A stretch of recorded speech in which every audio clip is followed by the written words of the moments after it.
और नाचने लगे। भगवान नृत्य से भी प्रसन्न होते हैं। मीराबाई ने भगवान को प्रसन्न कैसे कर लिया? मीराबाई ने भगवान को अपने भजन गा करके और नाच करके रिझाया और भगवान रिझ गए और भगवान मीरा के दीवाने हो गए और मीरा भगवान की दीवानी। ये क्या है प्यारे? इस समय पर आप भागवत पुराण तो सुन रहे हैं, पर कौन सा शास्त्र लेके आप बैठे? आप इस समय पर कौन सा शास्त्र देख रहे हैं? 6 शास्त्र के अंतर्गत इस समय पर जितने भी आप पंडाल में बैठे हुए हैं, आप काय का लाभ ले रहे हैं? आप दर्शन शास्त्र का लाभ ले रहे हैं। एक शास्त्र है जिसका नाम है दर्शन शास्त्र। तो दर्शन शास्त्र के अंतर्गत आप भागवत पुराण सुन रहे हैं, दर्शन कर रहे हैं और श्रवण कर रहे हैं। तो इसका नाम क्या है? इसका नाम है दर्शन शास्त्र। इसलिए बड़े भाग्य मानुष तन पावा और सुर दुर्लभ सदग्रंथनि गावा। मनुष्य का जन्म बड़े भाग से प्राप्त हुआ है, इसे व्यर्थ न गंवाएं और जितना ज्यादा बन सके भगवान के चरणों में लगाएं, जिससे आपको लाभ ही लाभ होगा। प्यारे श्री सुखदेव जी महाराज, इनकी उम्र हमेशा 16 वर्ष की होती है। 16 से 15 नहीं होते और 16 से 17 नहीं होते हैं। इनकी उम्र हमेशा 16 वर्ष होती है। 16 वर्ष की अवस्था में वेद व्यास जी महाराज के पुत्र, महाज्ञान के सागर, चंद्रमा के समान, श्रीमद् भागवत के प्रकाशक, कथाओं शान में अपने ही लाभ से परिपूर्ण प्रेम पूर्वक धीरे धीरे श्रीमद् भागवत का पाठ कर रहे थे और परमात्मा के ध्यान में मग्न थे। बड़े बड़े उग्र तेजस्वी महात्मन को देखते ही सब सभासद उठ खड़े हुए और महादिव्य आसन दिया। नारद जी ने उनका प्रीतिपूर्वक पूजन किया। तब सुख से स्थित हो सुखदेव जी बोले, वेद कल्प वृक्ष है। वेद क्या है? कल्प वृक्ष है। और एक कल्प वृक्ष से एक फल पैदा हुआ। सामवेद, यजुर्वेद, ऋग्वेद, अथर्ववेद, ये वृक्ष है। इससे फल पैदा हुआ। उस फल का नाम क्या है? उस फल का नाम है भागवत। बोलिए भागवत महापुराण की जय। जो सुखदेव के मुख से पृथ्वी पर गिरा, अमृत रूपी रस से संयुक्त है। याद रखेंगे, जिस समय पर आम की फसल आती है और आम में फल लदे होते हैं और जो फल पक के पीला हो जाता है, तो जो भी उस वृक्ष के नीचे से निकलता है और जिसे वो पका पीला फल दिखाई देता है, तो मन में यही कल्पना होती है, क्या बताएं, ये मिल जाता तो हम खा लेते। कोशिश करते हैं गिराने। और अगर उसी फल में तोते की चोंच लग जाए तो वह फल और भी स्वादिष्ट और मीठा हो जाता है। इसी प्रकार इस भागवत पुराण नामक फल में सुखदेव जी महाराज तोते की चोंच लगी, इसलिए यह और अधिक मीठा हो गया।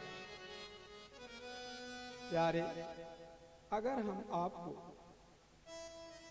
एक सुंदर प्लेट में बड़े बड़े 2 रसगुल्ला देंगे, उसमें सीरा भर देंगे और कहेंगे कि भैया रसगुल्ला खाओ, पर चम्मच से मत खाओ।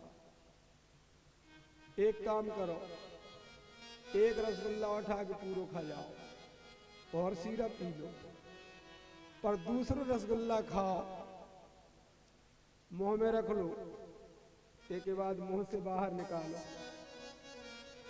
और फिर कहेंगे कि फिर रसगुल्ला खाओ। आपको कैसा लगेगा? आपको घृणा होगी।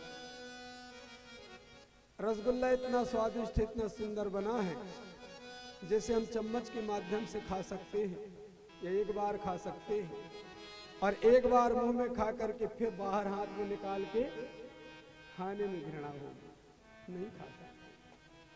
परंतु आम का एक ऐसा फल है कि जैसे हम आपको दे दें, ये पका आम का फल है, लीजिए आप इसको खाइए।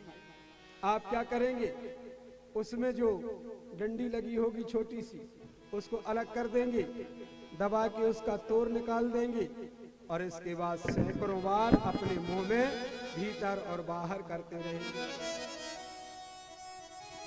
सैकड़ों बार भीतर बाहर करेंगे, जब तक उसका रस नहीं निकल पाएगा तब तक उसे छोड़ेंगे नहीं। इसके बाद गोही को हाथ में ले लेंगे और छिलका को एक हाथ में पकड़ लेंगे और एक हाथ से गोही को तब तक चूसेंगे कि जब तक गोही सफेद ना हो जाए। इसके बाद बचा है छिलका, तो छिलका को पहले सीधा निचोड़ेंगे, इसके बाद फोल्ड कर देंगे, फोल्ड करके भी निकालेंगे। इसके बाद अभी माल और बचा है तो पीछे कतर देंगे और पीछे कतर के भी निकालेंगे। ये क्या है? ये अमृत रस है। सैकड़ों बार पियो, हजारों बार पियो तो मन उबता नहीं है। और रसगुल्ला कलयुग का फल है, जो बहुत मीठा है। इसे एक ही बार मुंह में देने से और दोबारा हाथ में निकालने से घृणा हो जाती है। यह भागवत रूपी अमृत फल 1000 बार सुने तब भी आपको नया लगेगा। मैं ही सुनाऊं, इस बार सुना रहा हूं, आप सुन रहे, अभी भी नया लग रहा है। इसके बाद अगले साल फिर आके सुनाऊं तब भी आपको नया लगेगा, क्योंकि भगवान कभी पुराने होते नहीं। कृष्ण भगवान को किसी ने बूढ़ा देखा नहीं, राम भगवान को किसी ने बूढ़ा देखा नहीं। ये हमेशा सुंदर और जवान रहते हैं, इसलिए इनकी कथा भी हमेशा नई और प्यारी होती है। सब जो है भगवान का कीर्तन करने लगे, भगवान की कथा सुनाई जाने लगी और भक्ति नाचने लगी। अब देवता भी नाचने लगे और थोड़ी देर पश्चात क्या होता है कि भगवान स्वयं मोर मुकुट क्रीट कुंडल पीतांबर मुरली बजाते हुए उस सभा में भगवान बांके बिहारी प्रकट हो जाते हैं। बोलो बांके बिहारी लाल की जय। जन्म तेरो बातन बीती गयो रे, तूने कबहू न कृष्ण कहो। जन्म तेरा बातन बीत गयो रे, तूने कबहू न कृष्ण कहो।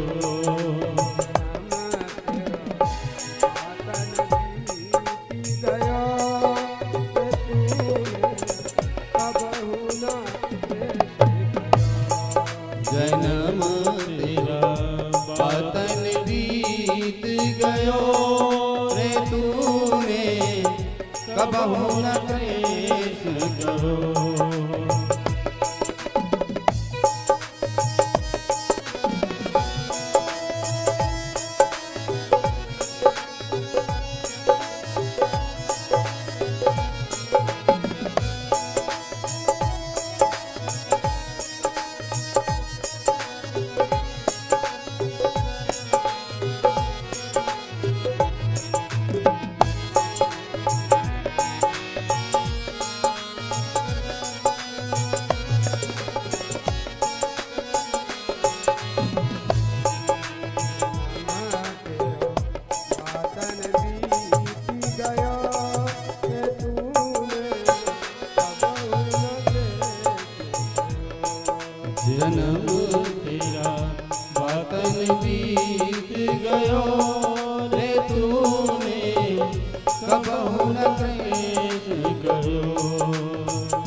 रस का भोला भाला गलियन खेल रहो। मैं तेरा बातन बीत गया रे तूने अबहु न जन्म तेरा बातन बीत गयो रे तूने कबहु न क्लेश करो।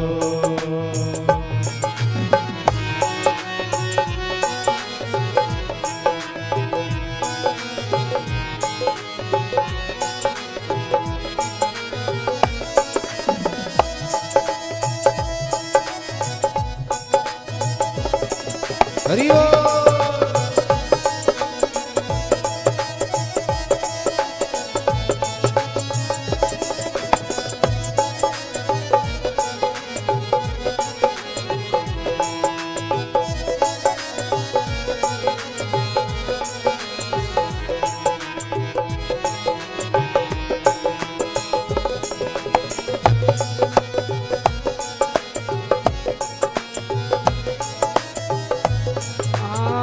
उम्र 25 जब ही लागी गलियन घूम रहो। उमर 25 जब ही लागी गलियन घूम रहो।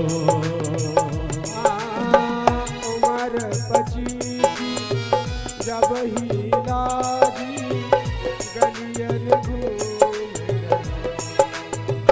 उमर 25 जब ही लागी गलियन घूम रहो। सखियन के संग नैन मिलावे अब ही न भान भयो। जन्म तेरो कहीं बीत गयो रे तूने कबहु न क्लेश करो। जन्म तेरा बातन बीत गयो रे तूने कबहु न क्लेश करो। बातन बीत गयो रे तूने कबहु न क्लेश कयो। जन्म तेरो बातन बीत गयो रे तूने कबहु न क्लेश करो। काल गिरास खटिया में लेट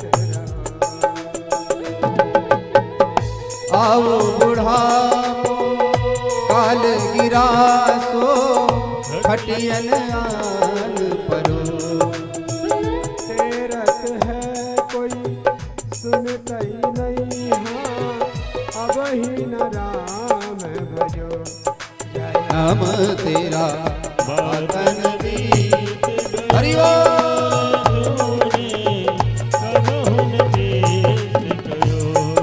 जन्म तेरा बातन बीत गयो रे तूने कबहु न क्लेश करो।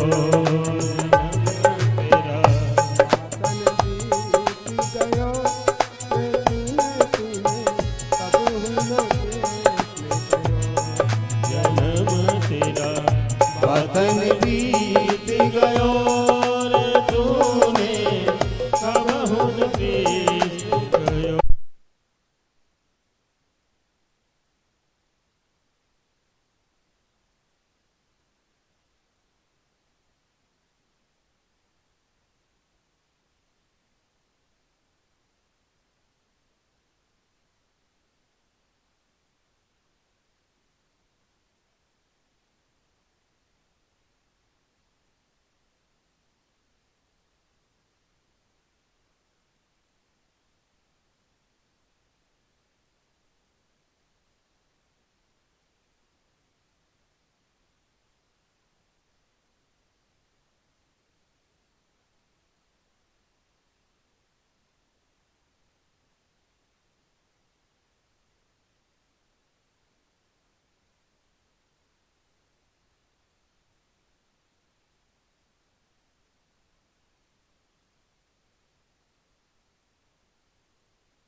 बोलिए श्याम सुंदर भगवान की। जय।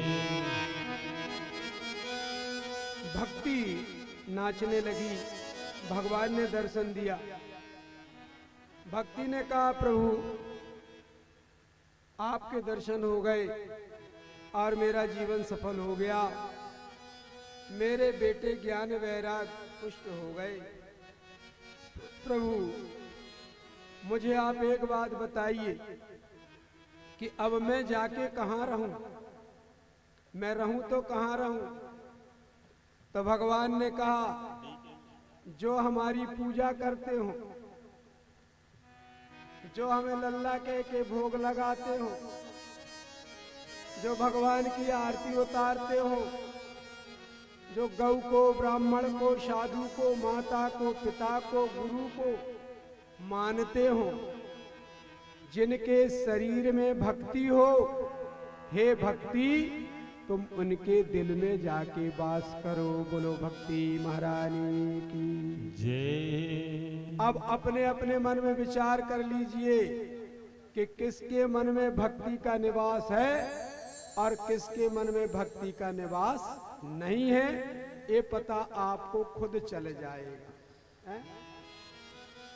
भक्ति महारानी की चलते प्रसंग में हमारे डी.के. मिश्रा जी 300 रुपए भगवान के चरणों में अर्पित कर रहे हैं और समस्त माधोपुर ग्राम निवासियों को कह रहे हैं कि ऐसी जो कथा चल रही है भक्तिमय, इसमें सभी अपने भक्ति भाव दिखाएं और अधिक संख्या में आएं। जय जय श्री राम। पता खुद को लग जाएगा कि हमारे में भक्ति है कि नहीं है। जिसका मन भगवान की तरफ आकर्षित होता है, जिसका मन भगवान की कथा सुनने के लिए आकर्षित होता है, जिसका मन भगवान के भक्तों से सत्संग करने का होता है, वो जान जाए कि मेरे आत्मा के अंदर में भक्ति विराजमान है। और जिसको नहीं होता है वो भी जान जाए कि मेरे पर नहीं है। यज्ञाद गर्जति सप्ताह, सप्ताहो गर्जति व्रतात, तपसो गर्जति प्रोचिस्तीर्था नित्यम ही गर्जति, योगाद गर्जति सप्ताहो, ध्यानांच ज्ञानांच गर्जति, किम ब्रूमो गर्जनम तस्रे रे गर्जति गर्जति। सप्ताह में यज्ञ गर्जना करते हैं, सप्ताह में व्रत गर्जना करते हैं और सप्ताह में तीर्थ गर्जना करते हैं, योग गर्जना करते हैं, ध्यान गर्जना करते हैं, ज्ञान गर्जना करते हैं। जब तक हम भगवान की कथा नहीं सुनते